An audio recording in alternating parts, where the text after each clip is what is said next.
2000 ခုနှစ်နွေဦးမှာဒေါသဖြစ်နေတဲ့ဆပ်လူငယ်တွေကသူတို့လူငယ်ဘဝအကောင်းဆုံးဆယ်စုနှစ်တစ်ခုကိုအပိုင်စီးခဲ့သူတဦးပေါ်အကြမ်းမဖက်ရေးထိုးစစ်ဆင်မှုကြီးညာလိုက်ကြတယ်။သူ့နာမည်က Slobodan Milosevic ပါ။ Socialist Party ကသူ့လူတွေကချစ်ကြတယ်လို့လူတွေလည်းများပါတယ်။တိမ်မွေ့တယ်လို့နဲ့ကောက်ကျစ်စင်းလဲတတ်တယ်။ဥရောပရဲ့အရက်ဆက်ဆုံးအာဏာရှင်ဖြစ်ပြီးတော့ဘော်လကန်ဒေသလူသားသမားလို့လည်းထင်ရှားပါတယ်။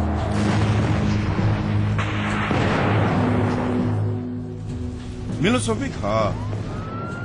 ခရိုအေးရှားဘော့စနီးယားနဲ့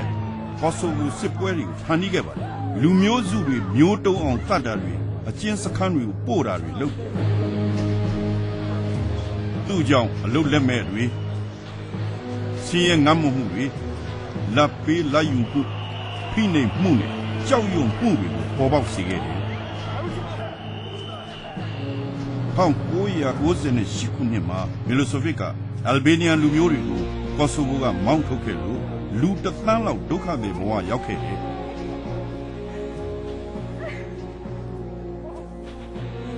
1999 ခုနှစ်ဆန်းကအရပ်သားတွေစုပြုံအသက်ခံရတာကိုဒေါသဖြစ်ပြီးတော့အနောက်နိုင်ငံတွေကနေတိုးအဖွဲ့အနေနဲ့ဘုံကျဲတိုက်ခိုက်ခဲ့တယ်88ရက်အတွင်းဒေါ်လာသန်း3000ဘိုးရှိတဲ့ဘုံတွေကိုကျဲချခဲ့တယ်အထိနာလို့ဆပ်ပြီးတော်တော်များများညီညွတ်ပြီးတော့Milosevicကိုဝန်းရံခဲ့ကြတယ်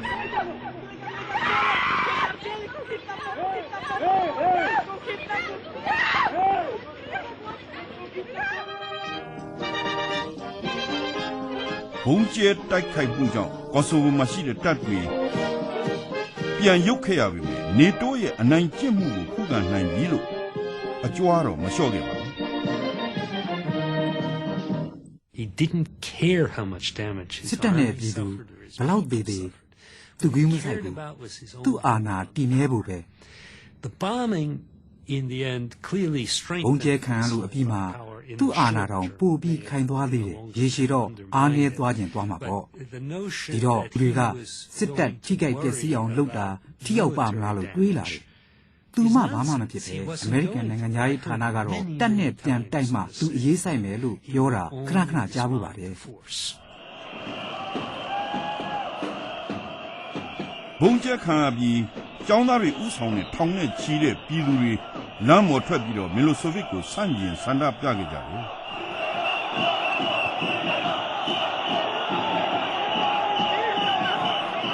ဆန္ဒပြပွဲတွေရက်ဆက်ကျင်းပဖို့ဆုံးဖြတ်ထားခဲ့ပြီးမြဲလုံခြုံရေးတပ်တွေကအသာလေးဖြိုခွင်းခဲ့တယ်လို့အစိုးရဘက်ကစိုးရိမ်လာလောက်အောင်လည်းမလုပ်နိုင်ခဲ့ပါဘူးအတိုက်ခံတွေကတဖွဲ့ကတော့ဆန္ဒပြပွဲလောက်နဲ့မရဘူးMilosevicရဲ့တောက်တိုင်တွေကိုတိတ်တဆိတ်ပြစ်မှတ်ထားနေတယ်တာမန်လူတွေကတော့ဆန့်ကျင်ဖို့ကြောက်နေတော့မှာပဲသူတို့အဖွဲ့ရဲ့အထိပ်မှတ်ကလက်သီးစုပ်နာမည်က Otspor တဲ့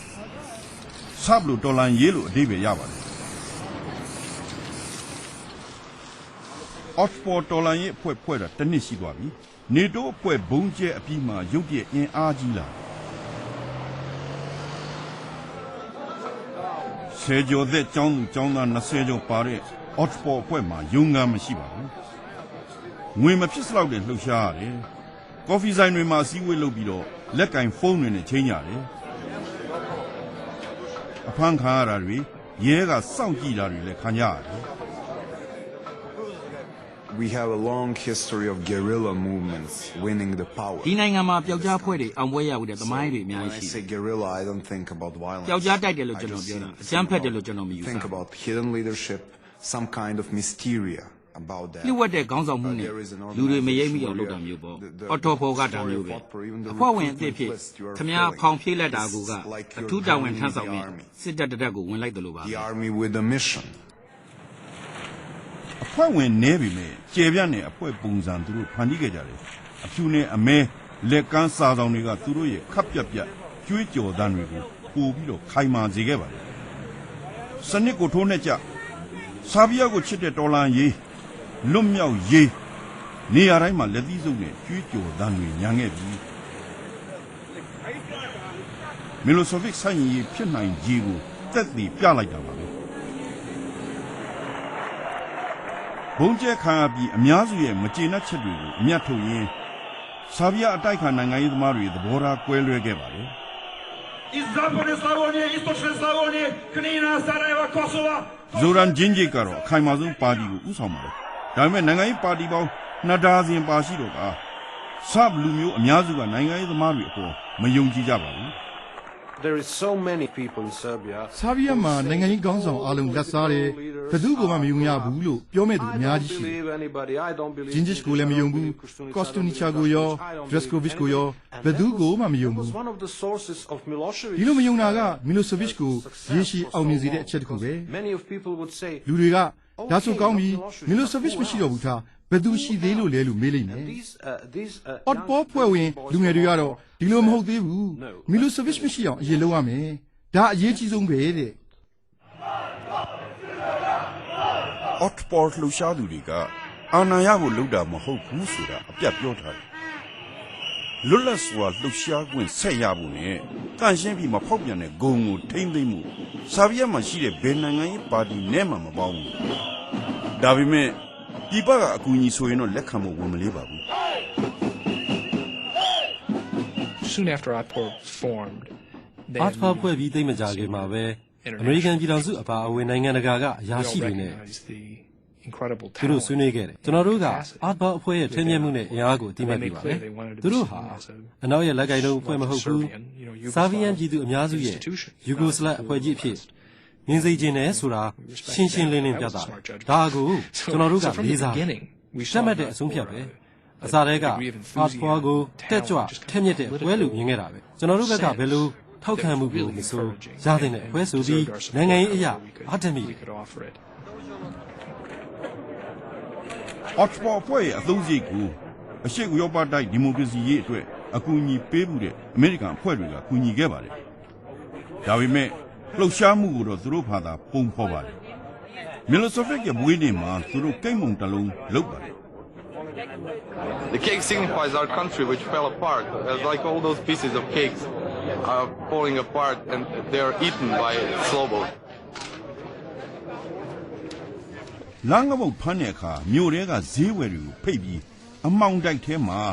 လမ်းကပုတ်ဖမ်းတာကိုမှန်းပြီးမြင်အောင်ကြည့်ခိုင်းပါတယ် Everything we did must ကျွန်တော်တို့ဘာပဲလုပ်လို့ခက်နောက်နောက်ဟာသားနှောတယ် because ကျွန်တော်တို့ကနောက်တော့ခင်ဗျားဒေါသထွက်တယ် you're becoming angry. ဒေါသမျက်နှာတစ်ခုပဲခင်ဗျားမှာရှိတယ်ကျွန်တော်ကဟာသားတွေအမျိုးမျိုးလှုပ်ရင်းလှုပ်ရှားမှုတွေမျိုးစုံလှုပ်ရင်းလူအများအတွက်သတင်းကောင်းတွေပေးနေတယ် With another ဒါဟာ positive လူသိ message များ to အောင်လုပ်ရင် wider audience နောက်ထပ်လူတွေပါဝင်လာအောင်လုပ်တဲ့ likely နည်းပဲ the third party in the whole story, which လူ is တို့ the သိ very လာဖို့တိတ် important အရေးကြီးတယ် publicity. အောက်ခြေလူတို့သိဖို့ကအရေးကြီးတယ်လေ